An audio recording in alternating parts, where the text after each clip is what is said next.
Plastic அப்படின்னு எடுத்துட்டோம் அப்படின்னா கடல்ல பார்த்துருக்கோம், நிலத்துல பார்த்துருக்கோம், இதெல்லாம் பிரச்சனையா இருக்கு அப்படின்னு சொல்லி நம்மளுக்கு தெரியும். ஆனா எனக்காவது பிளட்ல நம்ம உடம்புலயே பார்த்துருக்குமா, அதை பத்தி தான் இந்த வீடியோல டீட்டெயிலா பார்க்க போறோம். இந்த மாதிரி மெடிக்கல் கான்டென்ட்ஸ்க்கு நம்மளோட கியூடி ஹெல்த் டாக்ஸை ரெகுலரா ஃபாலோ பண்ணிக்கோம். இந்த ரீசெண்டா பண்ண ஸ்டடீஸ்ல மைக்ரோ பிளாஸ்டிக்னு சொல்லக்கூடிய இந்த சிறு துகள்கள் மாதிரி இருக்கிற பிளாஸ்டிக் வந்து நம்மளோட ரத்தத்துல, நுரையீரல்ல, பிரெயின்ல, நஞ்சுன்னு சொல்லுவோமே பிளாசண்டால கூட கண்டுபிடிச்சிருக்காங்க.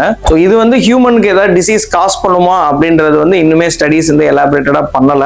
பட் அனிமல் ஸ்டடீஸ்ல வந்து கொஞ்சம் புண்ணாகிற தன்மையோ இல்லை இந்த மெட்டபாலிக் டிசீஸ் மாதிரி diabetes, fertility issue, hormone issue வர்றதுக்கான வாய்ப்பு இருக்கு அப்படின்னு சொல்லியிருக்காங்க. பட் இன்னும் பெரிய ஸ்டடி இருந்தால் தான் நம்மளால அதை கன்ஃபார்மா சொல்ல முடியும். இல்லை மோசமானது என்ன அப்படின்னா, நம்ம டெய்லி பிளாஸ்டிக்கை உள்ள எடுத்துக்கிட்டே இருக்கோம் அப்படின்றது தெரியாம இருக்கிறது தான். ஒரு டீ குடிக்கிறோம், ஒரு தண்ணி குடிக்கிறோம், இல்லை ஃபுட்டு பார்சல் வாங்குறோம், இல்லை ஒரு கூல் ட்ரிங்க்ஸ் கொடுக்குறோம், இது எல்லா மூலமாவே நம்ம அந்த பிளாஸ்டிக் வந்து உள்ள போயிட்டே தான் இருக்கு.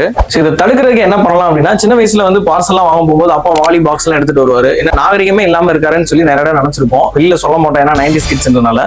திரும்ப நம்ம அதே மாதிரி தான் ஃபாலோ பண்ணணும் போல.